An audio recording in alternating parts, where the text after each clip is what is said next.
Yang memasangkan. Terima kasih Tuan Yang Di-Pertua. Memberi peluang saya mengambil bahagian dalam pembahasan ke atas rancangan Malaysia ke-11 yang kononnya akan membawa kita ke arah negara yang maju. Mengikut buku rancangan Malaysia 11, sememangnya perkataan yang indah dan bayangan yang cantik itu menggambarkan masa depan yang cemerlang. Namun sebagai seorang ahli parlimen dari Sabah, saya ingin menyatakan di sini bahawa yang langsung tidak realistik dan tidak menasabah dalam konteks Sabah. Seperti mana kita yang tahu, Sabah kini masih merupakan negeri yang miskin dan mengalami ketumbuhan ekonomi bagi GDP yang sangat rendah, 3% setahun, seteras dengan negeri Perlis, iaitu pertumbuhan yang paling rendah di Malaysia. Namun begitu, rancangan Malaysia mengutarakan pertumbuhan yang sangat positif, iaitu setinggi 5 hingga 6% pertumbuhan setiap tahun. Ia adalah tidak realistik bagi Sabah. Dari segi persepsi prestasi ekonomi, keadaan dan gambaran di Sabah adalah tidak selaras dan tidak serakam dengan keadaan seluruh negara. Lain kata, rancangan ini mungkin boleh dicapai di kawasan maju seperti Kuala Lumpur dan Selangor, tetapi ia adalah tidak relevan dengan keadaan Sabah. Lihat kepada pencapaian rancangan Malaysia 10. Pertumbuhan perata KDNK benar Malaysia ialah 5.3%. Manakala pertumbuhan di Sabah hanya 3%. Pendapatan per kapita nasional adalah tahun 2013 adalah RM32,900. Manakala pendapatan per kapita di Sabah hanya RM18,603. Ia adalah sangat kurang memuaskan. Selain itu, perata pendapatan bulanan isi rumah pada tahun 2014 ialah RM6,141, manakala Sabah baru RM4,013. Semua ini telah menunjukkan bagaimana rancangan Malaysia tidak menggambarkan realiti di Sabah.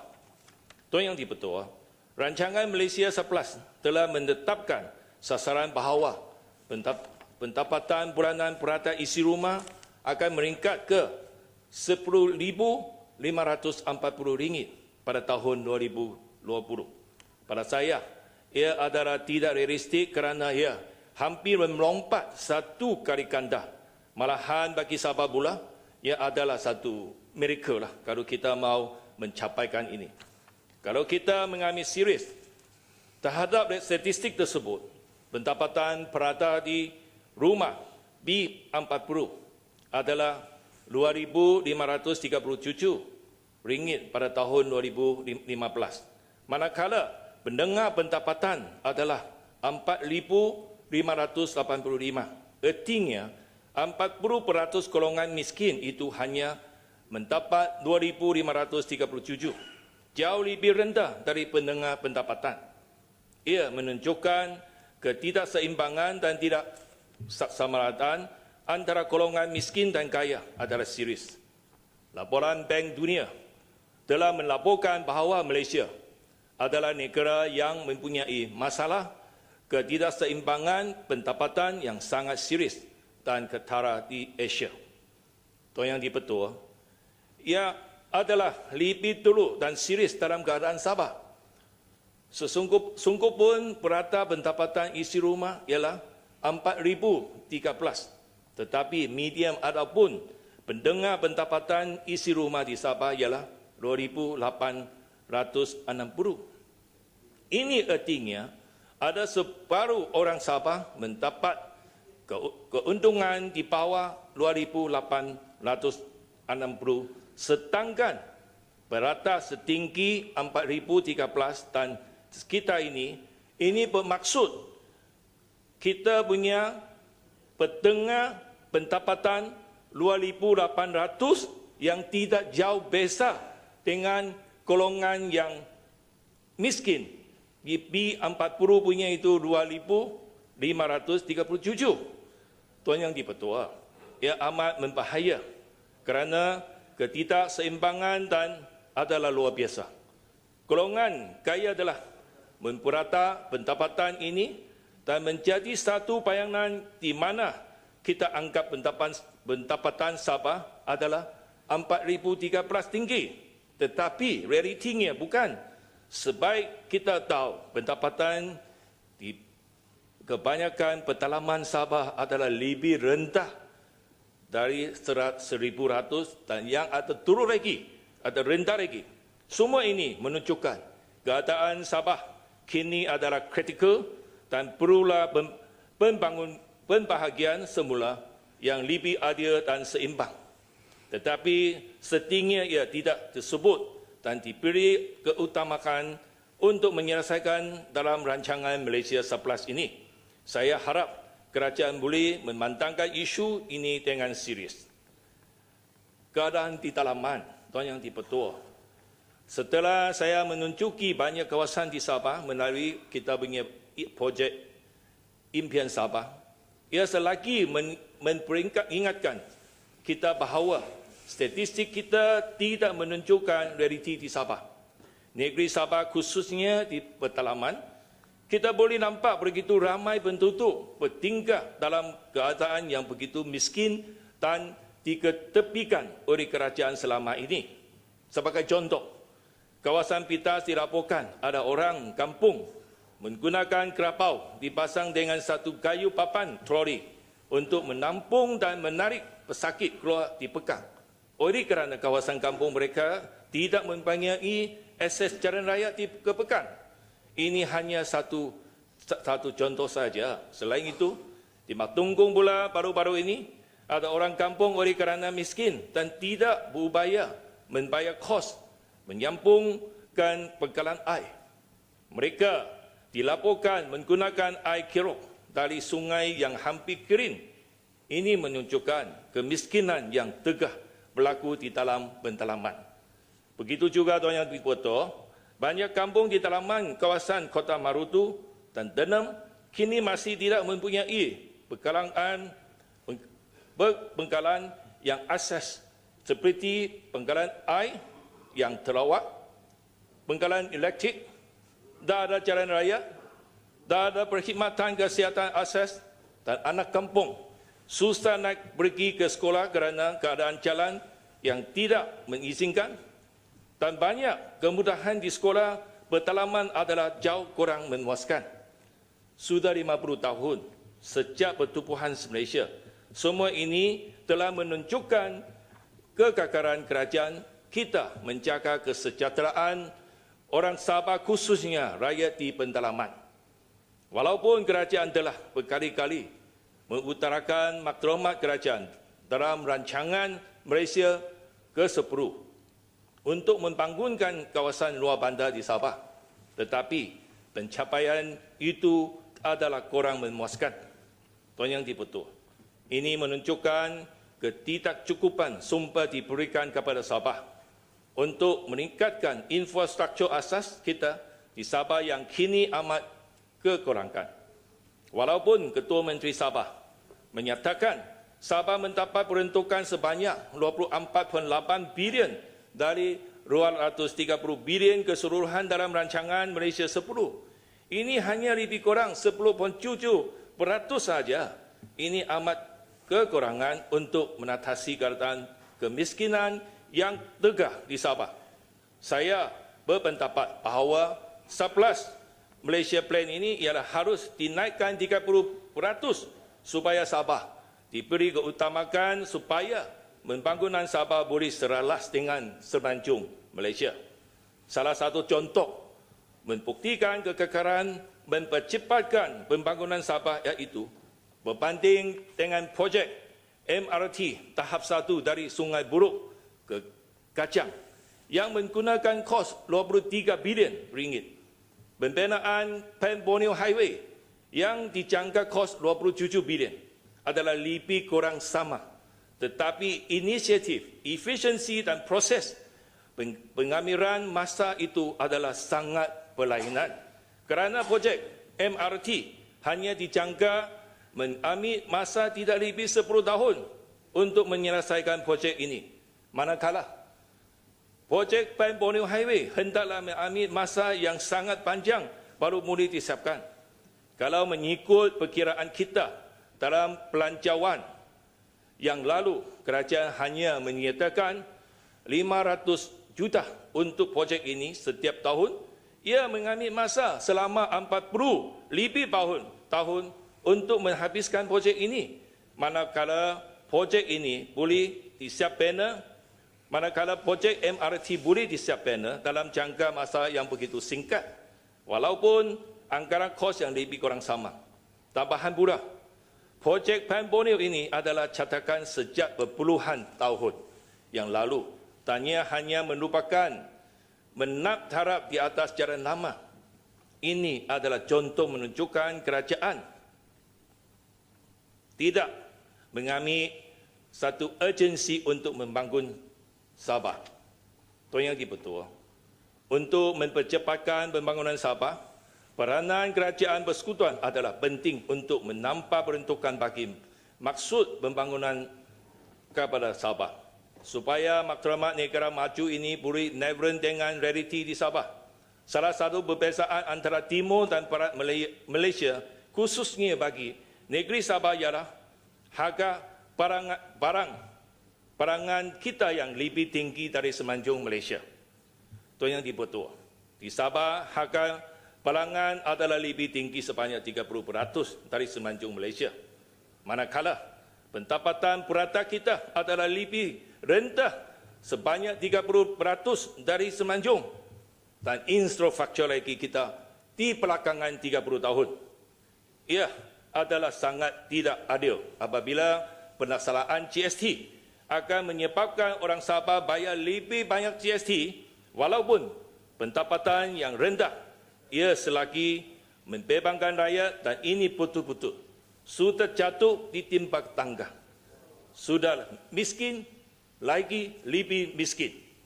Ia adalah sangat mengecewakan kerana masalah ini tidak dibangkit dalam rancangan Malaysia Surplus ini, dan menunjukkan kerajaan tidak ikhlas dan tidak berminat menyeragamkan harga barangan kita selari dengan harga barangan di semenanjung. Ekonomi Sabah, itu yang betul. Bidang ekonomi di Sabah adalah sangat kurang berdaya saing dan gagal untuk memperbahagiakan sektor ekonomi dan mempertingkatkan tahap industri kita. Menurut statistik anggaran kerajaan negeri, sektor sekundari di mana sektor pembinaan, perindustrian dan pembuatan hanya mendapat sumbangan kepada KDNK sebanyak 10% sahaja.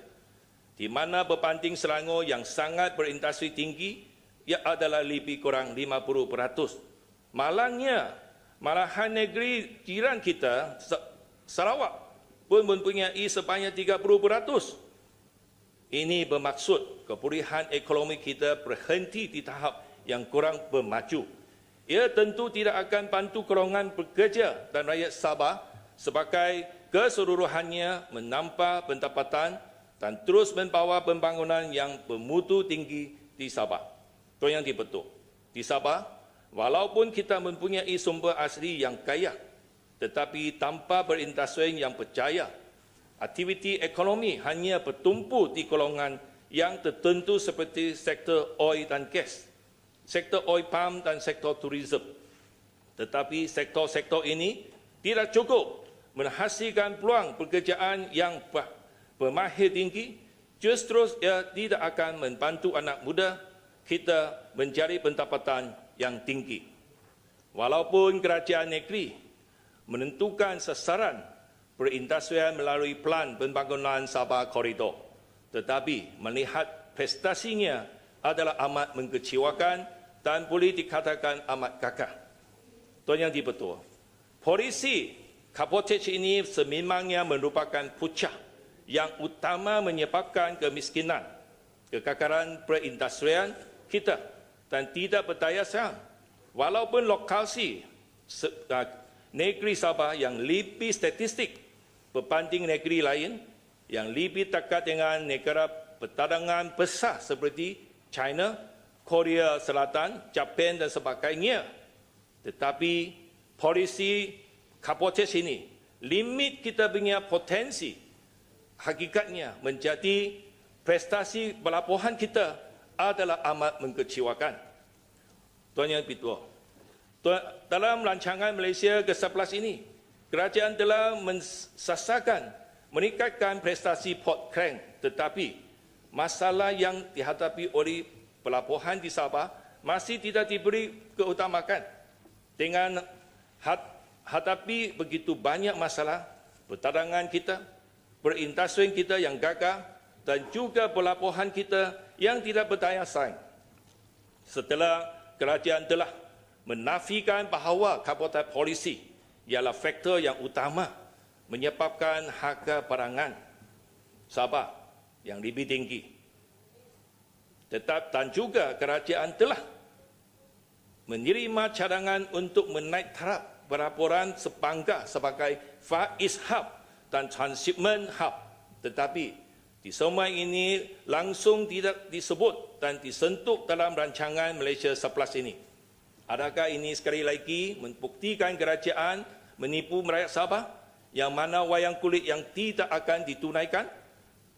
Yang Tuan Yang Dipertua, sudah 30 tahun kerajaan melaksanakan polisi kapotas ini dan telah melindungi syarikat-syarikat perkapalan yang bersifat monopoli, telah mengakibatkan industri kita tidak berdaya saing kerana harga perkapalan itu adalah tinggi.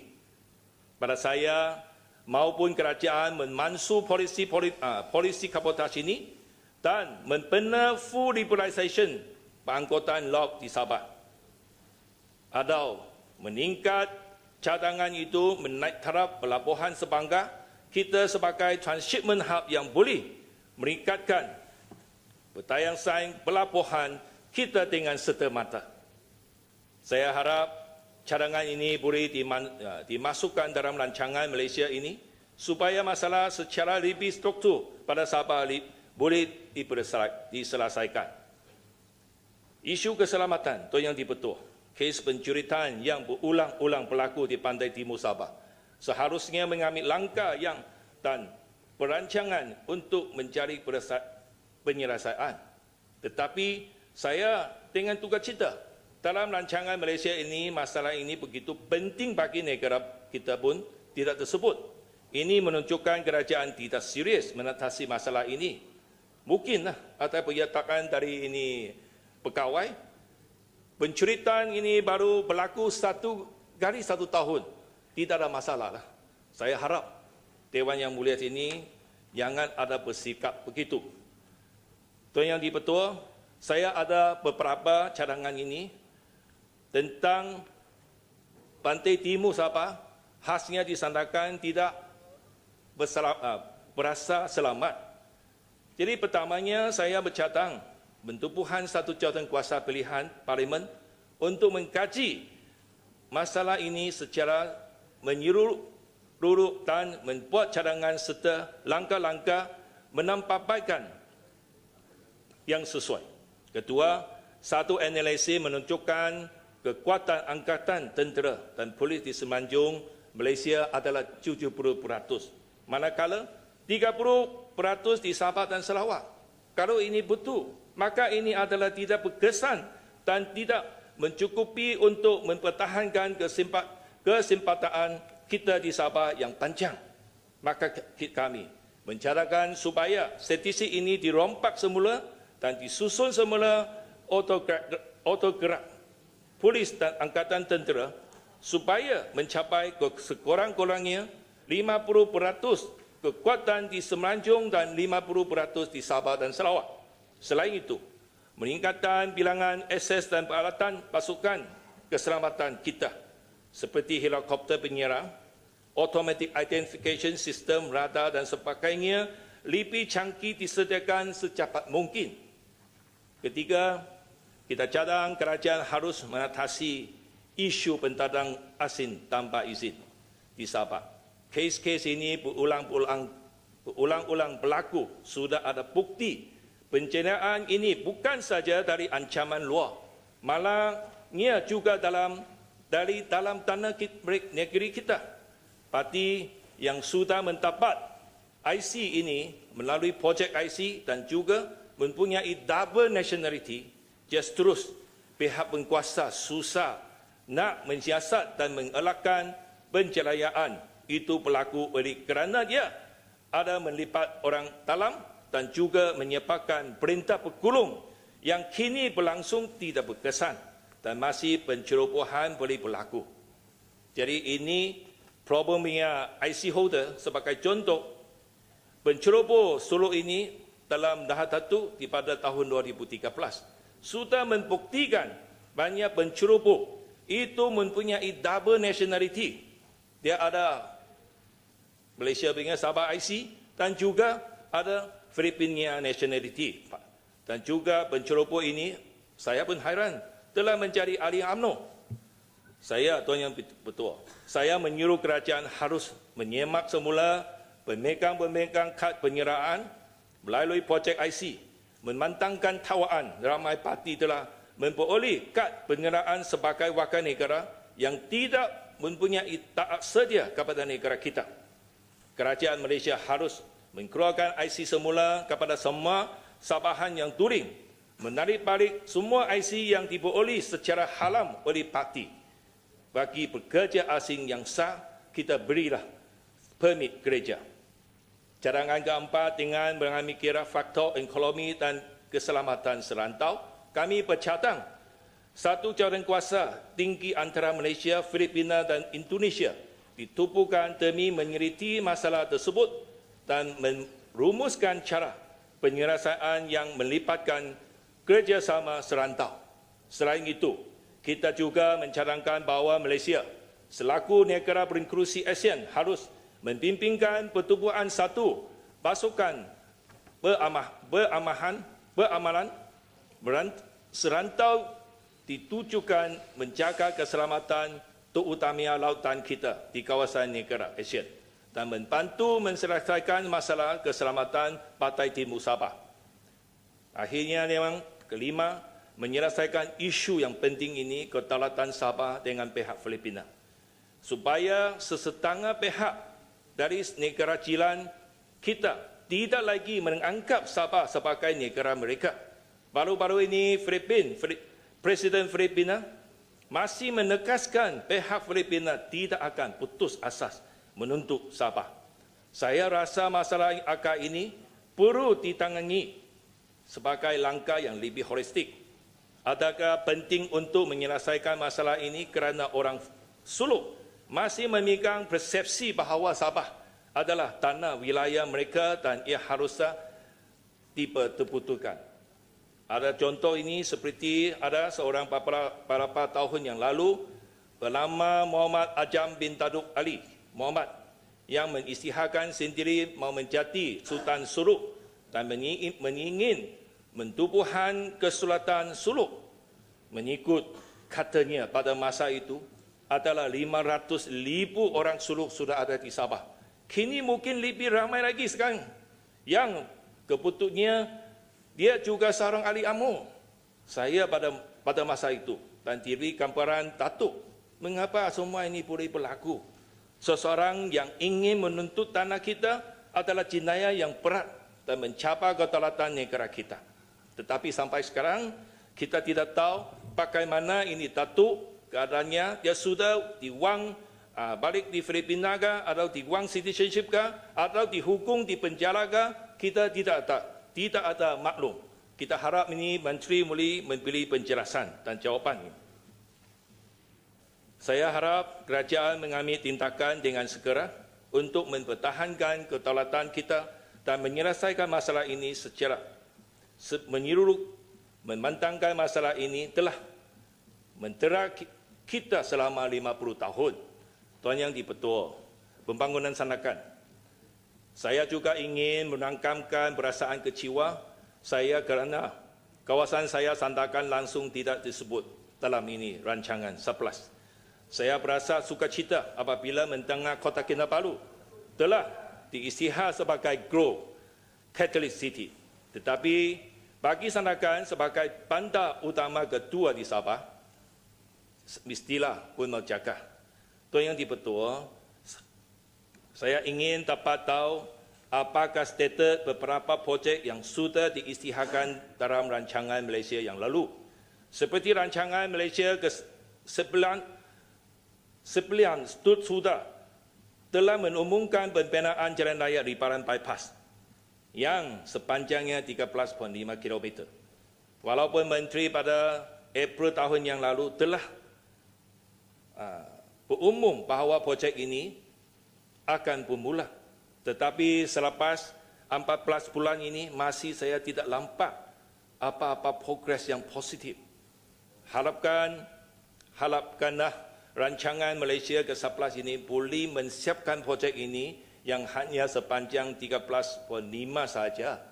Kita tahu ini jalan akan diakikan 4 phase, tetapi saya tidak harap selepas rancangan 11 baru habis 1 phase. Kalau 4 phase begitu mau 20 tahun lagi. Saya bilang ini satu jalan yang begitu penting, tali Sandakan, tu KK, semua tahu semua juga. Sekarang jalan itu terlampau sesat, tidak sesuai sudah. Selain itu, saya ingin tahu berapa peruntukan akan secara spesifik disarukan untuk pembangunan Sandakan. Bukankah saja jalan raya kita yang tidak mencukupi? Liputan high-speed broadband pun tidak memuaskan. Masalah kekerasan gangguan elektrik masih turut-turut berlaku di Sandakan oleh kerana Pantai Timur tidak mencukupi bejana kuasa elektrik.